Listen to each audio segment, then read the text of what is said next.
जोहार, आप सभी का स्वागत है। अभी हम मौजूद हैं बीजेपी दफ्तर के पास।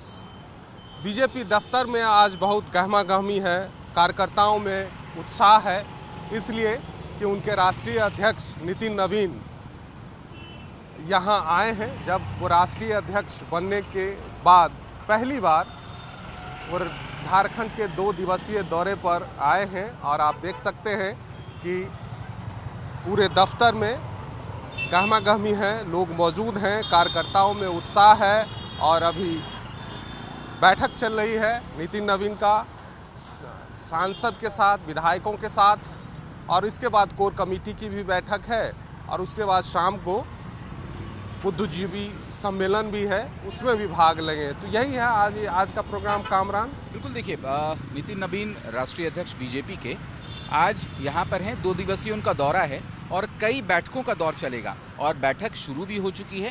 बैठक में किन किन मुद्दों पर चर्चा होगी, क्योंकि जाहिर सी बात है अभी झारखंड में जिस तरीके से राजनीतिक हालात या फिर राजनीतिक परिस्थितियाँ उत्पन्न हुई है उस मामले पर भी बैठक होगी। तो बैठकों का दौर है। कल भी नितिन नवीन जो है वो आज कोर कमेटी के साथ बैठक है और कल जो कार्यकर्ता है उन स्तर के नेताओं के साथ जो है वो बैठक होगी। तो तमाम लोग हैं, बीजेपी के कार्यकर्ता, पार्टी के जो नेता है वो काफ़ी ज़्यादा उत्साहित हैं और बीजेपी दफ्तर के बाहर वो गहमा गहमी भी। पहली बार जब से राष्ट्रीय अध्यक्ष बने हैं नितिन नवीन, पहली बार आए हैं। उन्होंने कहा भी है कि मेरा दूसरा घर है, उनका जन्म भी रांची में ही हुआ है, तो एक लगाव है उनका यहाँ पर। देखिए, एक लगाव सीधे तौर पर उनका है और जैसा कि उन्होंने बाइट में भी कहा कि ये उनका दूसरा घर है, रांची से एक लगाव है। और क्योंकि राष्ट्रीय अध्यक्ष बनने के बाद झारखंड पहली बार उनका आगमन हुआ है, तो झारखंड बीजेपी को काफ़ी ज़्यादा उम्मीदें नितिन नवीन से हो जाती है, क्योंकि एकमात्र अगर पॉलिटिकल स्टेट की बात करें तो झारखंड ही ऐसा एकमात्र स्टेट बचा है जिसके सराउंडिंग्स में बीजेपी पूरी तरीके से सत्ता हासिल कर चुकी है, लेकिन झारखंड अभी उससे अछूता है। इसीलिए इम्पोर्टेंट ये दौरा माना जा रहा है। अब इसमें खबर पे आते हैं। खबर तो यही है कि आज राष्ट्रीय अध्यक्ष के साथ उम्मीदवार को, प्रत्याशी को लेकर के चर्चा होगी कि कौन होगा, कितने जीतने की उम्मीद है, सबका मन टटोलेंगे, विधायकों से बात करेंगे। तो इस तरह की बातें आज होगी यहाँ पर। और मुझे लगता है कि रात में जैसे बताया गया था, यहाँ जब विधायक दल की बैठक हुई थी बीजेपी की, तब बताया गया था कि आज बीती रात, तो आज हम लोग कर देंगे, लेकिन अभी तक घोषणा नहीं हुई है प्रत्याशी की। तो उम्मीद जताया जा रहा है कि आज बैठक होगी, सबका मन टटोलेंगे, जीतने के क्या आंकड़े हैं, क्या रणनीति है, यहाँ के प्रदेश के नेताओं से उनसे बातचीत करेंगे। उसके बाद ही वो निर्णय पर पहुँचेंगे, ऐसा लगता है।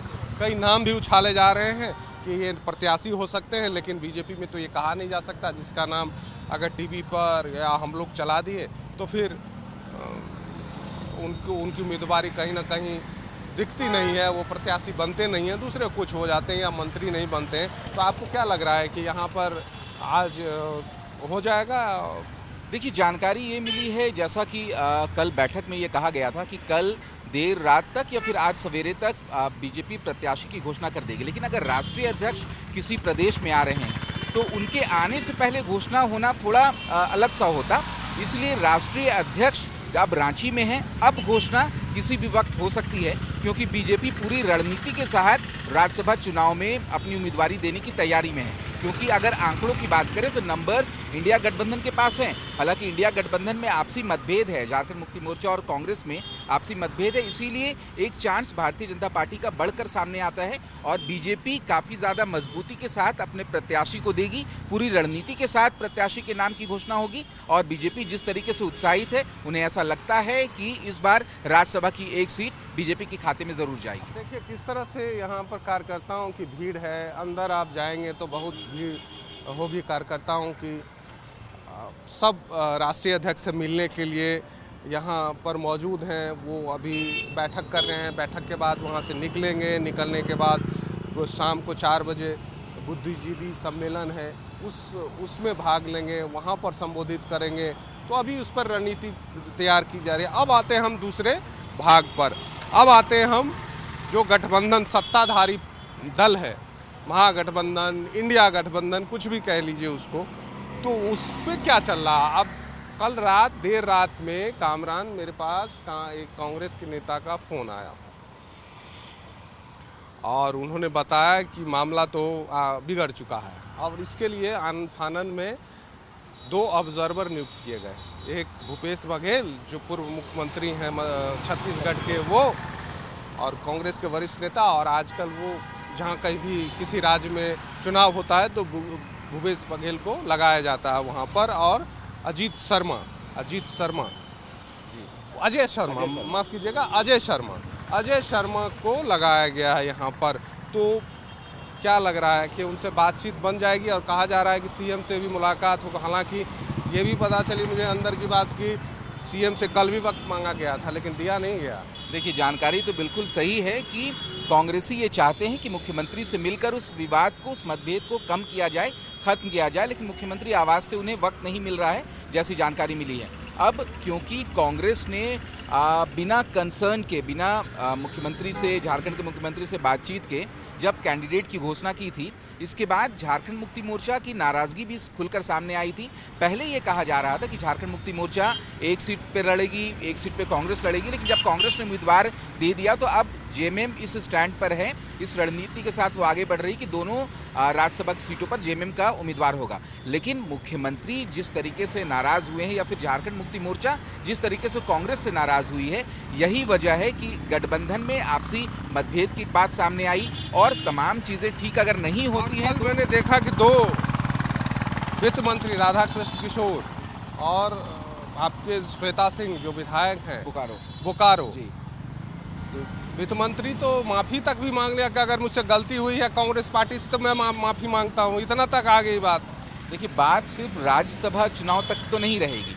अगर दोनों की राह अलग हो जाती है, यानी झारखंड मुक्ति मोर्चा दोनों सीटों पर कैंडिडेट दे देता है, कांग्रेस एक प्रत्याशी के साथ राज्यसभा चुनाव के लिए आगे दम भरती नजर आती है, तो ये आने वाले दिनों में इसका असर साफ तौर पर देखने को मिलेगा। क्योंकि झारखंड में चुनाव से पहले का ये अलायंस है, और झारखंड मुक्ति मोर्चा, कांग्रेस, माले, राजद मिलकर यहाँ पर सरकार चला रहे हैं, और ऐसे में अगर किसी चुनाव में रास्ते अलग होते हैं तो इसका असर आने वाले दिनों तक भी मिल सकता है। और इस बात को कांग्रेसी जानते हैं, क्योंकि कांग्रेसियों ने कांग्रेस की तरफ से जब प्रत्याशी की घोषणा कर दी तो जैसा कि आप भी बता रहे थे कि कई लोगों के अंदर इस चीज को लेकर काफी सरप्राइज मूव था। ये मतलब बहुत अच्छा महसूस नहीं कर रहे थे वो लोग कि आखिर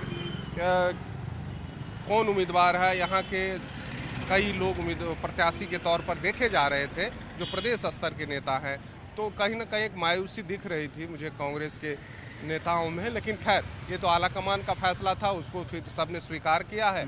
तो अब ये देखना है क्या कांग्रेस में भी कुछ अंदरूनी पॉलिटिक्स हो रही है। देखिए, इंटरनल पॉलिटिक्स तो साफ तौर पर कांग्रेस हमेशा इस चीज़ को लेकर लगातार चर्चा में रहती है, लेकिन अभी कांग्रेस का पूरा फोकस जो है वो मुख्यमंत्री पर होगा, झारखंड सरकार पर। इसीलिए ये फोकस होगा, गठबंधन पर फोकस होगा, क्योंकि अगर मुख्यमंत्री इस चीज़ को लेकर पूरी तरीके से सहमति दे देते हैं कि हाँ 2 सीटों पर झारखंड मुक्ति मोर्चा। बड़ी बात की समीक्षा बैठक अभी लगातार कर रहे हैं मुख्यमंत्री।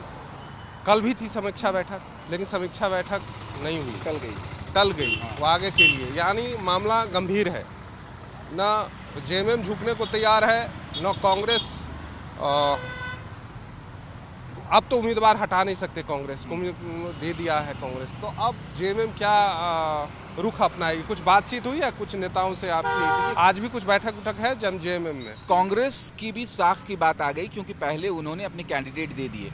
दूसरी तरफ तैयारी दोनों तरफ से हो रही है। कांग्रेस भी लगातार बैठकें कांग्रेस के अंदर भी चल रही है, और जानकारी ये भी मिली थी कि झारखंड मुक्ति मोर्चा के जो विधायक हैं वो भी तमाम चीज़ों को लेकर मंथन कर रहे हैं, क्योंकि मुख्यमंत्री को उन्होंने अवगत करा दिया तमाम चीज़ों से लेकर। लेकिन सीधे तौर पर अब कांग्रेस की नज़र मुख्यमंत्री आवास पर टिकी है। कांग्रेस के कई ऐसे बड़े नेता हैं जो मानते हैं कि कांग्रेस की तरफ से ये उम्मीदवार की घोषणा करना थोड़ी जल्दबाजी थी, रुकना चाहिए था, क्योंकि यहाँ पर गठबंधन की सरकार है। तो अब पूरी तरीके से मुख्यमंत्री पर उम्मीद लगाए बैठे हैं, और उम्मीद ये की जा रही है, कोशिश ये की जा रही है कि मुख्यमंत्री आवास से कांग्रेसियों को मिलने का वक्त मिल जाए, ताकि जब कांग्रेस के नेता वहाँ पर जाते हैं तो अपनी बात वो रख सकेंगे। तो आप देखिए कि अब कांग्रेस के जो 2 ऑब्जर्वर नियुक्त किए गए हैं उन पर सबकी नज़र है। उनसे मुख्यमंत्री की मुलाकात होगी, अगर होती है तो उसके बाद क्या रणनीति बनती है, क्या कांग्रेस जेएमएम को मना लेती है, अगर मना लेती है तो बहुत अच्छी बात है कांग्रेस के लिए। अगर कुछ उसमें भी नहीं मानते हैं जेएमएम के लोग, जेएमएम के नेता, तो फिर आगे की रणनीति क्या होगी, ये खबर हम आप तक पहुंचाते रहेंगे। आज की भी खबर पहुंचा रहे हैं। अभी नितिन नवीन आए हैं तो वो भी रणनीति बना रहे हैं राज्यसभा चुनाव को लेकर के, और सत्ताधारी दल के जो गठबंधन है वो भी रणनीति बना रहे हैं। तो अब देखना होगा कि आने वाले दिनों में क्या होगा इसको लेकर के।